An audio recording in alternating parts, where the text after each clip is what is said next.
Salam jumpa teman-teman, kembali lagi kita akan mempelajari eh, materi pengayaan sesi satu ya. Dan materi pengayaan sesi satu ini yang akan kita pelajari adalah pengertian statistika dan klasifikasinya ya. Nah, di sini buku yang akan kita pakai itu adalah buku Metode Statistika satu yang ditulis oleh Pak Sutikno dan Ibu Julia Ratnaningsi. Nah, di sini kita akan mempelajari ya dalam eh, video kali ini kita akan mempelajari pengertian statistik, statistika, dan manfaatnya, ya, di mana itu meliputi pengertian statistik dan statistika, populasi dan sampel, klasifikasi statistika, pemanfaatan statistika.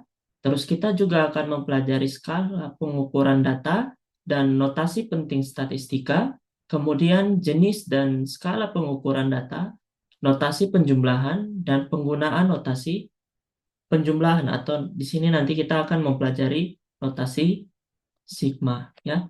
Nah, untuk kali ini eh, videonya akan dibagi dua part agar tidak panjang.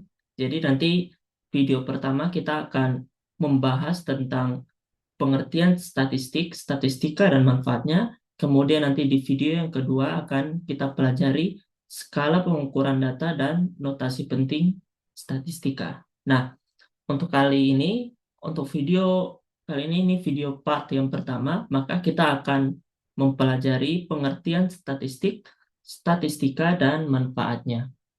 Nah, teman-teman, eh, kalau bicara statistik dan statistika, tentu statistik dan statistika itu adalah dua hal yang berbeda. Nah, apa sih statistik? Nah, statistik itu merupakan kumpulan data, baik berupa bilangan maupun bukan bilangan. Saya memboltkan bilangan maupun bukan bilangan yang disusun dalam tabel ataupun gambar yang melukiskan atau menggambarkan suatu persoalan. Nah, statistik yang menjelaskan sesuatu hal biasanya diberi nama statistik mengenai hal yang bersangkutan. Demikianlah umpamanya kita kenal ya, kita kenal ada namanya statistika penduduk, kemudian statistik penduduk, statistik kelahiran, statistik pendidikan, statistik produksi, statistik pertanian, statistik kesehatan, dan masih banyak lagi ya. Nah, di sini statistik itu ya merupakan kumpulan data baik berupa bilangan maupun bukan bilangan. Contoh kalau bilangan itu apa contohnya? Contohnya eh, misalkan kita punya daftar ya, daftar IPK ya, IPK mahasiswa ya. Misalkan mahasiswa katakanlah Andi, Rara, dan John katakanlah ya. IPK-nya misalkan Andi 35,59, Rara 3,61, kemudian John itu 3,78. Nah, ini kan angka nih, ya. Jadi kumpulan data yang berupa bilangan, ya. Nah, ini bisa dikatakan sebagai statistik.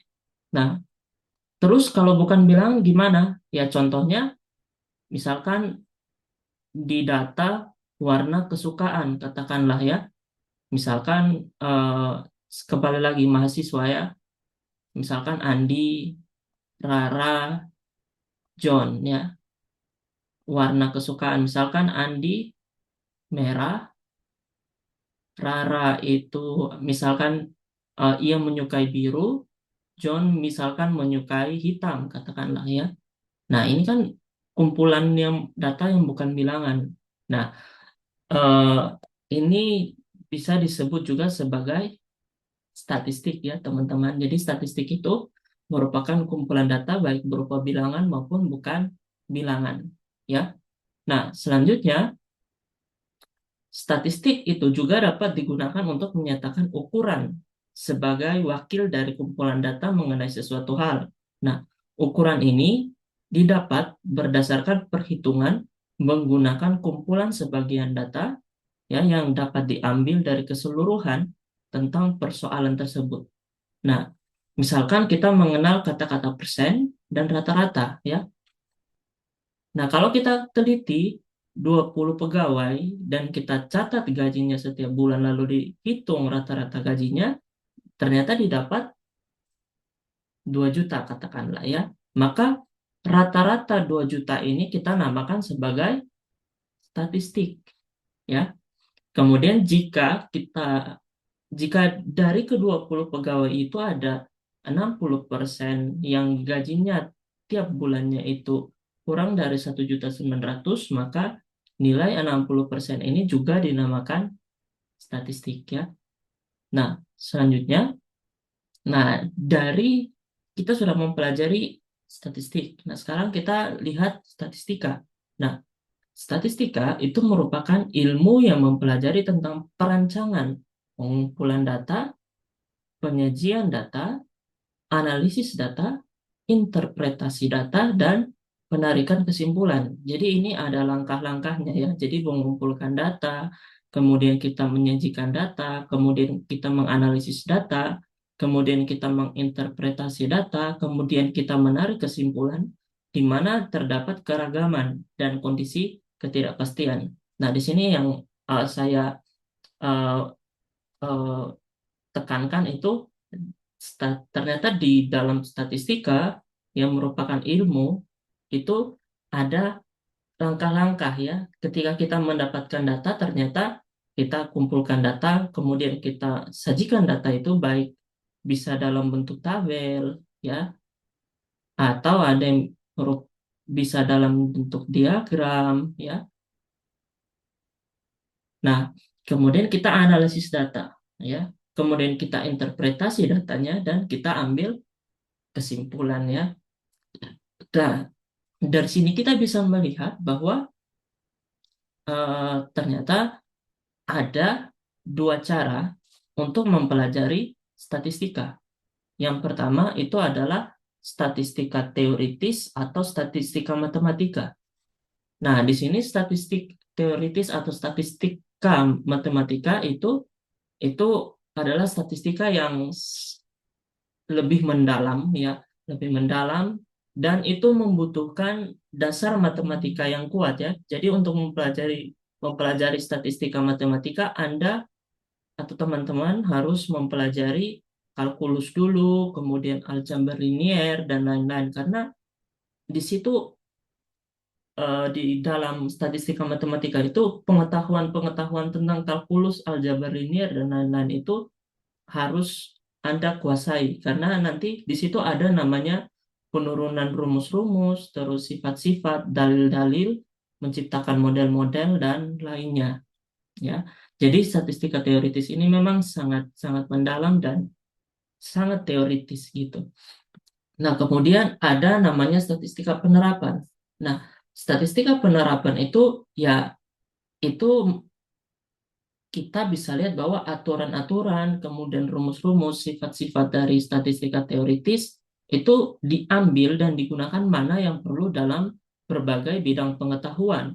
Ya, jadi ya teori-teori yang sudah didapatkan dari statistika teoritis ya yang kita sudah belajar secara mendalam-mendalam itu yang secara teoritis kita pakai di dalam berbagai ilmu pengetahuan. Jadi di sini eh, penurunan rumus-rumusnya itu tidak perlu di di apa ya dipersoalkan ya, tidak perlu kita lihat secara detail gitu, tapi bagaimana rumus-rumus itu kita bisa gunakan ya di dalam eh, berbagai bidang pengetahuan. Jadi bagaimana cara, teknik atau metode yang kita gunakan untuk menyelesaikan suatu permasalahan dalam berbagai bidang pengetahuan. Jadi rumus-rumus itu digunakan ya di dalam menyelesaikan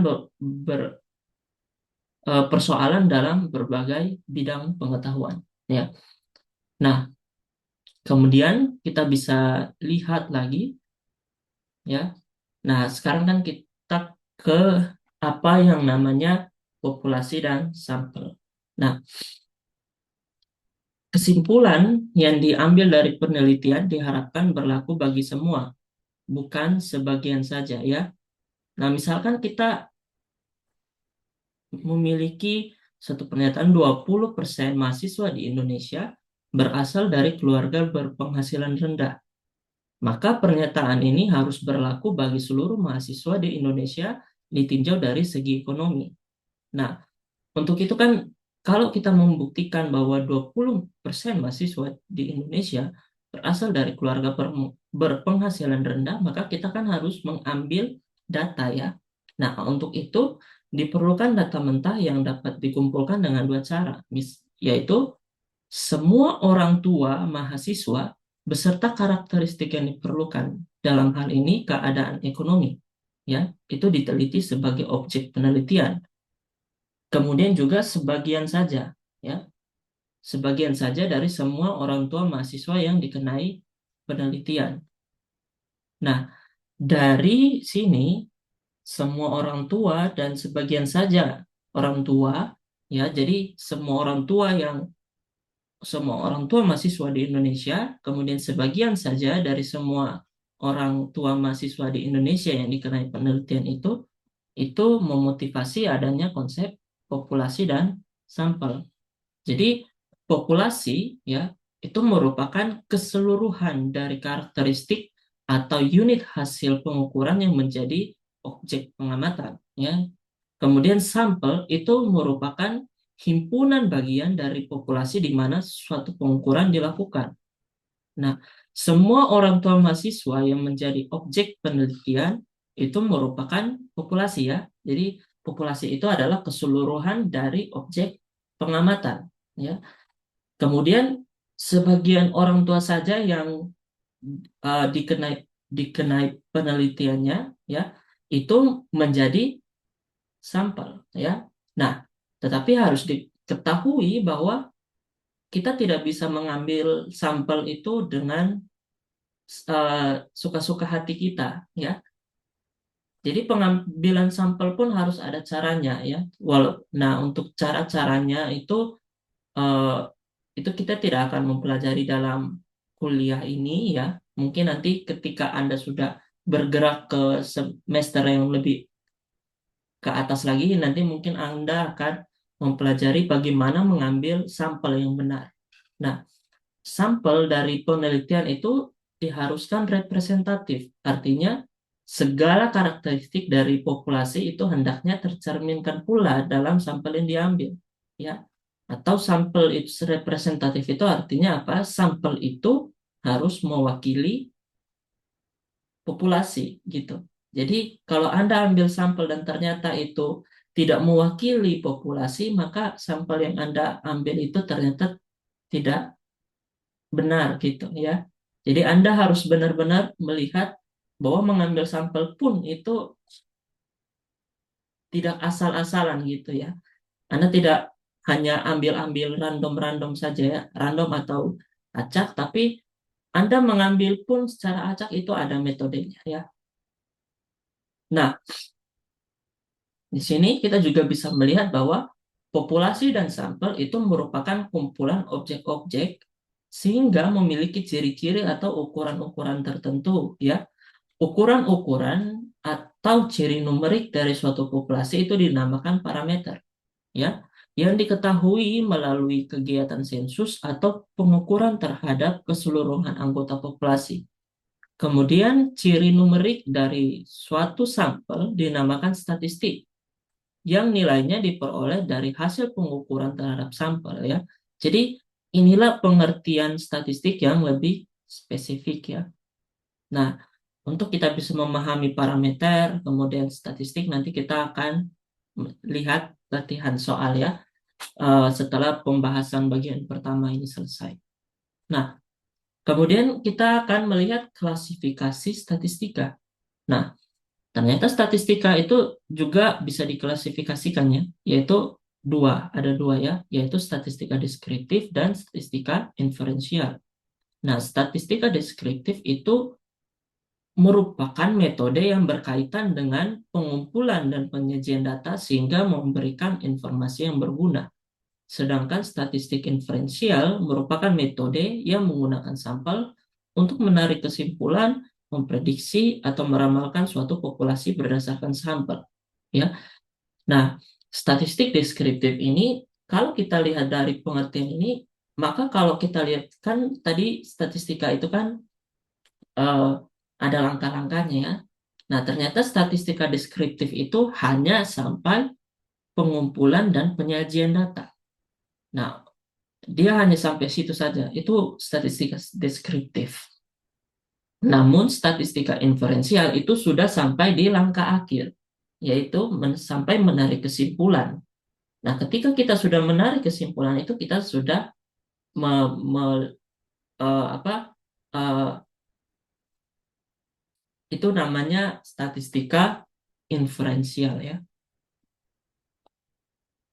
Nah, di sini kita bisa lihat dari definisi sudah dapat diduga bahwa statistika inferensial merupakan langkah terakhir dari tugas statistika karena dalam setiap penelitian kesimpulanlah yang diinginkannya. Pastilah kalau kita mau meneliti sesuatu ya pasti kita ingin mendapat kesimpulan ya.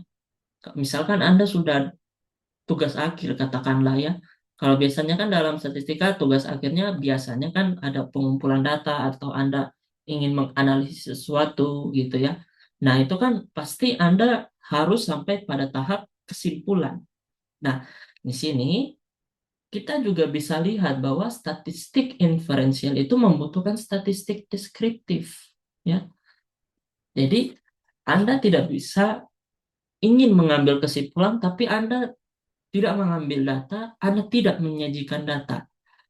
Ya, kalau Anda ingin mendapatkan kesimpulannya, Anda harus mendapatkan data dulu, kemudian Anda uh, menyajikan data itu baik bisa dalam tabel atau diagram atau uh, uh, gambar atau grafik ya, bisa juga ya.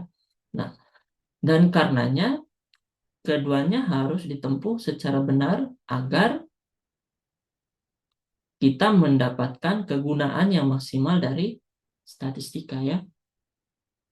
Nah, kita bisa lihat bahwa statistika itu kan ya memiliki banyak sekali manfaat ya.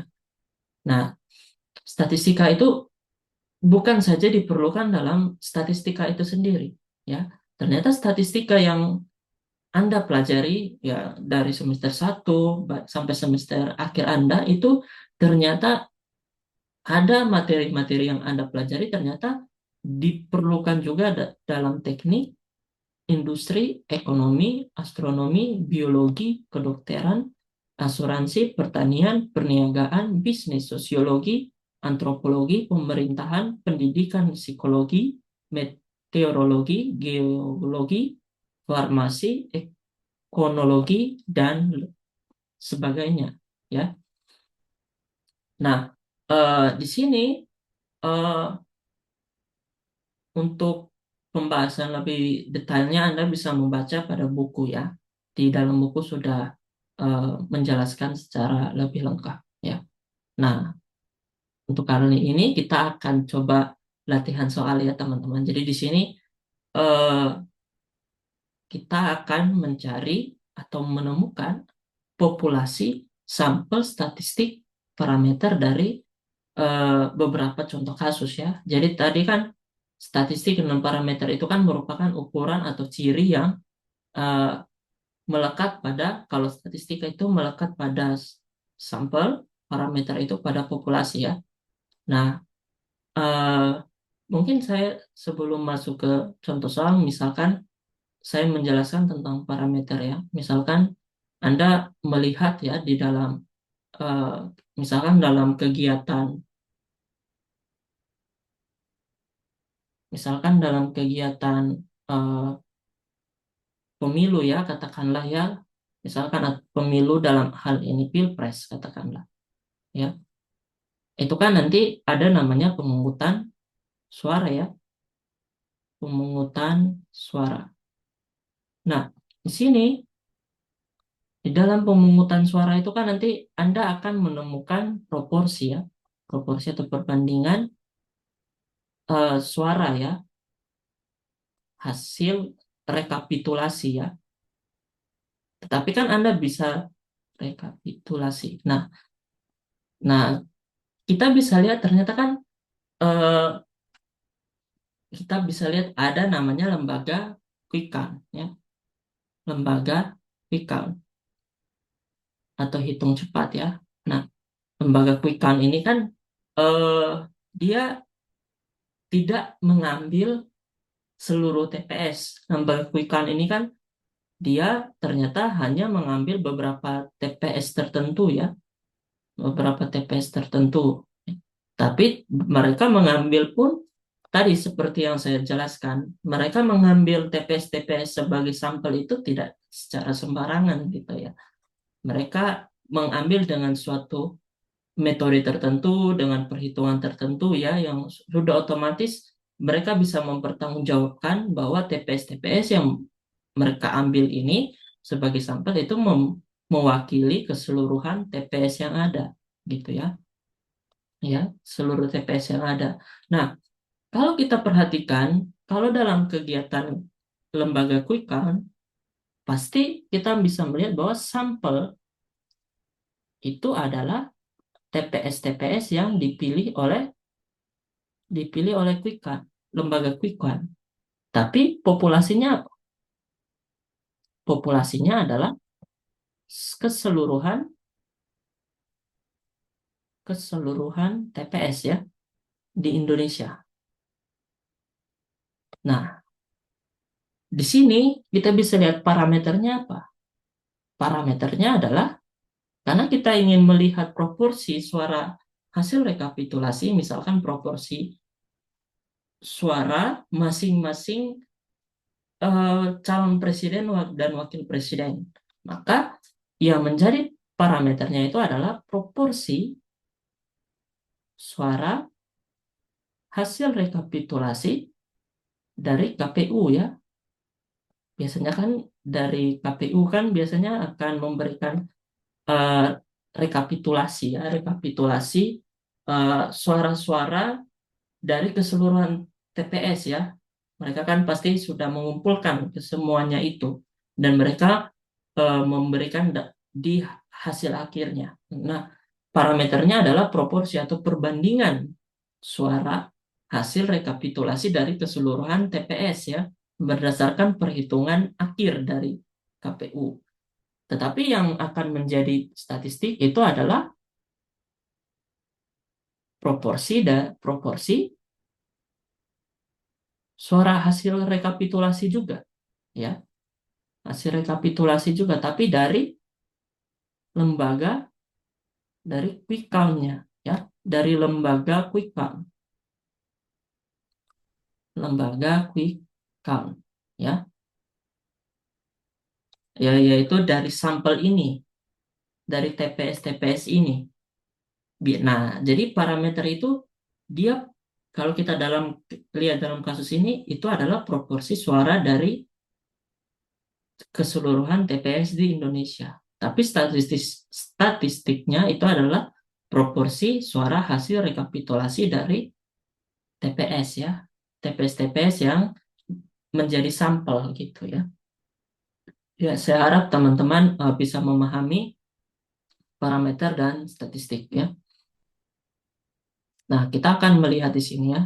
Jadi contoh soal ya. Kita akan mencoba menemukan populasi, sampel, statistik dan parameter dari studi-studi ini ya.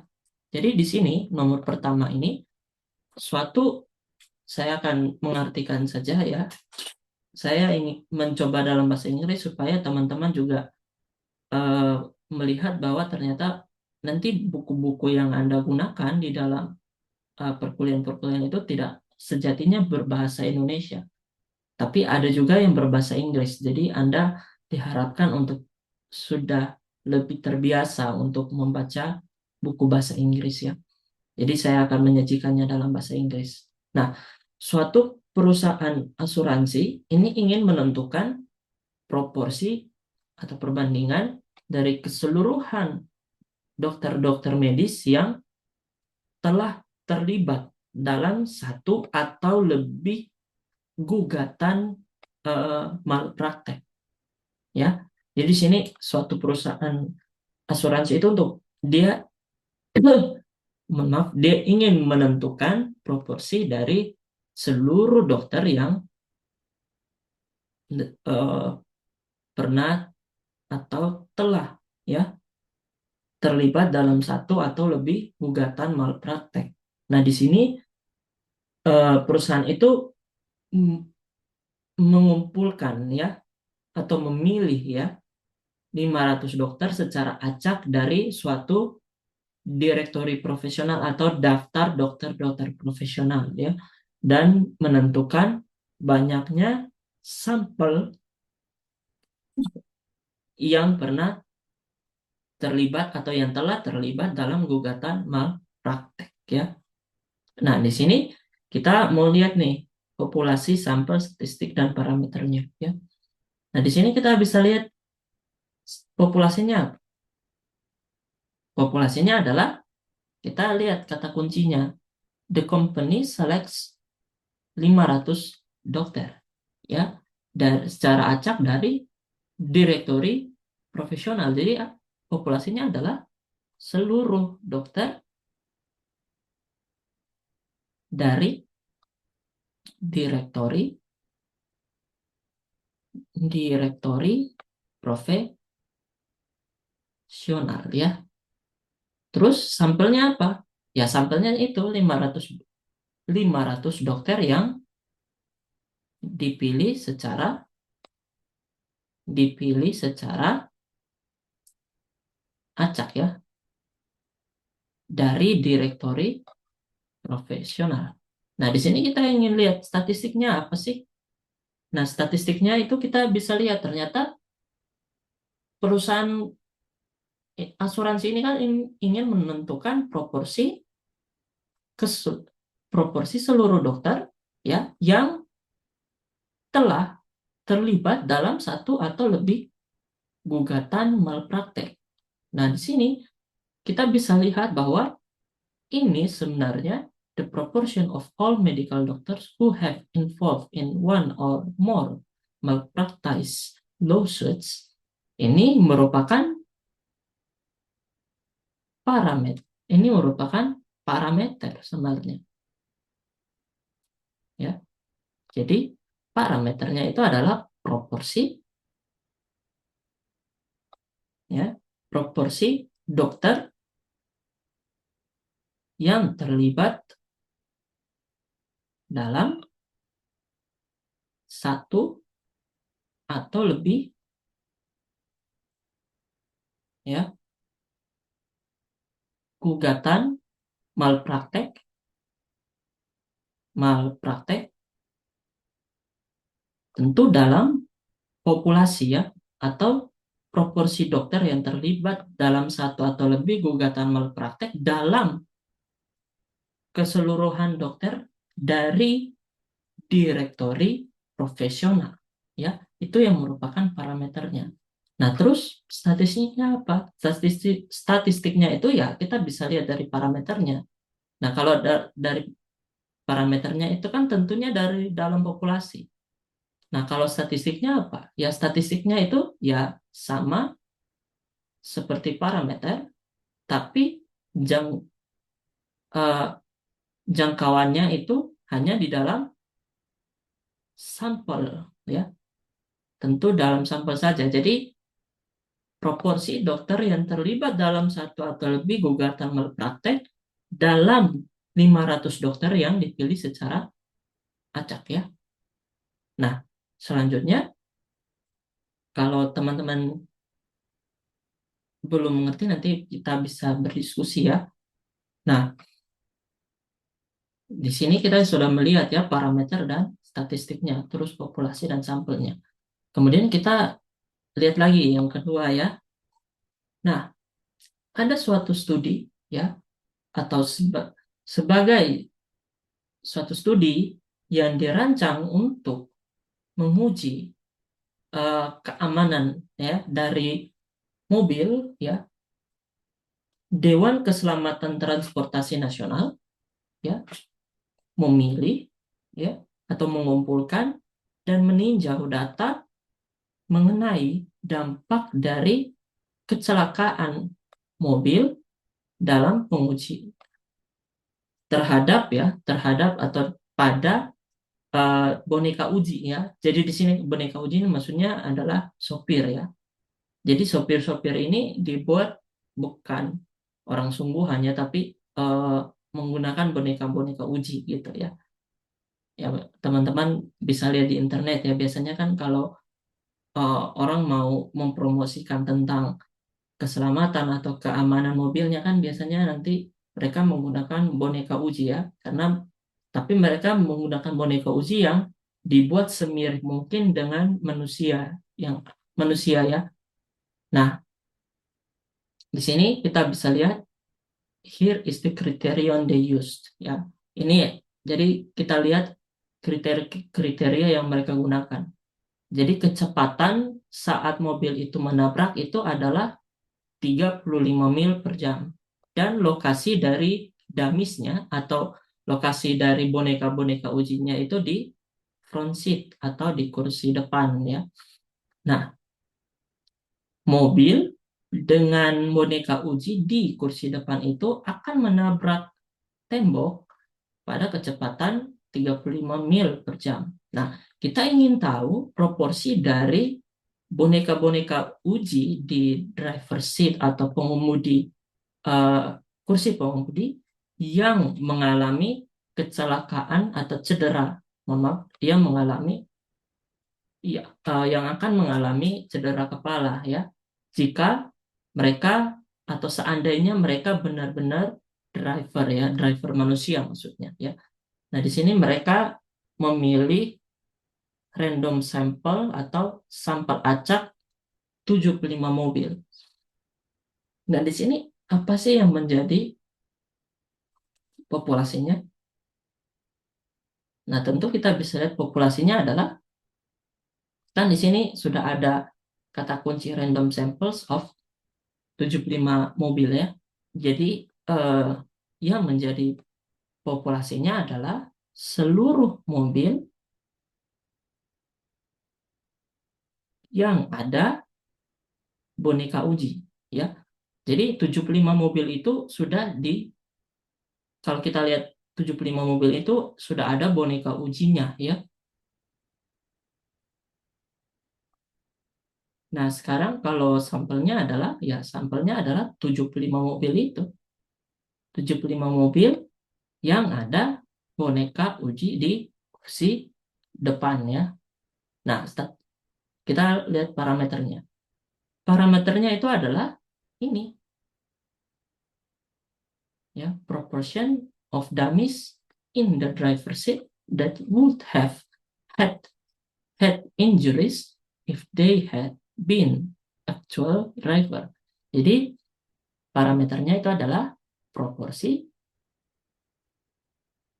driver atau boneka boneka pengemudi ya, boneka pengemudi ya, apabila ya atau seandainya mereka adalah manusia atau pengemudi sungguhan lah ya, pengemudi pengemudi sungguhan yang akan mengalami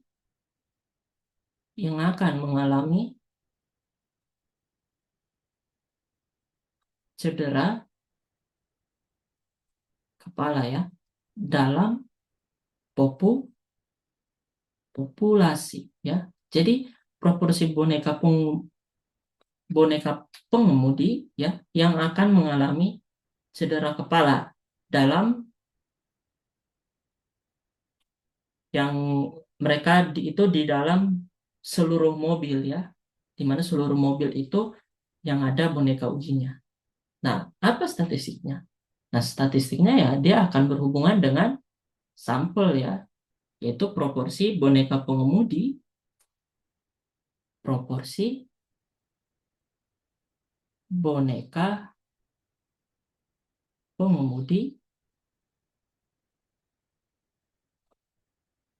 apabila mereka adalah pengemudi sungguhan, pengemudi sungguhan yang akan mengalami cedera kepala dalam sampel ya. Jadi jadi statistiknya ya proporsi boneka pengemudi yang akan mengalami cedera kepala dalam 75 mobil itu. Jadi dalam 75 mobil itu kita akan melihat mana boneka boneka pengemudi yang akan mengalami cedera kepala. Nah, kalau parameternya ya boneka-boneka pengemudi berapa sih boneka-boneka pengemudi yang akan mengalami cedera kepala dari keseluruhan mobil yang ada boneka pengujinya gitu ya. Jadi saya harap teman-teman bisa memahami populasi sampel, statistik dan parameter ya. Nah, di sini teman-teman bisa latihan secara mandiri. Jadi di sini teman-teman ingin melihat atau menemukan populasi sampel, statistik dan parameter dari studi berikut ya. Jadi misalkan teman-teman ingin menentukan ya berapa sih rata-rata banyaknya gelas susu atau ya berapa banyak gelas susu yang uh, mahasiswa perguruan tinggi itu minum per hari. Ya, katakanlah kemarin ya, katakanlah dalam kelas pengantar statistik Anda diminta atau Anda menanyakan, mohon maaf, Anda menanyakan 5 siswa, ya, mohon maaf, 5 mahasiswa atau 5 teman Anda yang menanyakan berapa banyak sih gelas susu yang mereka minum pada hari sebelumnya. Dan ternyata eh, jawaban-jawaban dari 5 mahasiswa itu beragam ya, ada 1, 0, 1, 3, dan 4 gelas susu ya. Jadi di sini Anda akan diminta untuk mencari populasi, sampel, parameter, dan statistik ya. Jadi di sini silakan Anda berlatih sendiri ya. Saya berharap teman-teman bisa memahami video yang saya bagikan ya. Nah, kita akan kembali lagi dalam part 2 ya. Kita akan mempelajari uh, uh, tentang data dan kemudian juga notasi sigma ya. Kita akan kembali lagi di video part 2. Kita sampai sini saja dulu. Sekian dan terima kasih.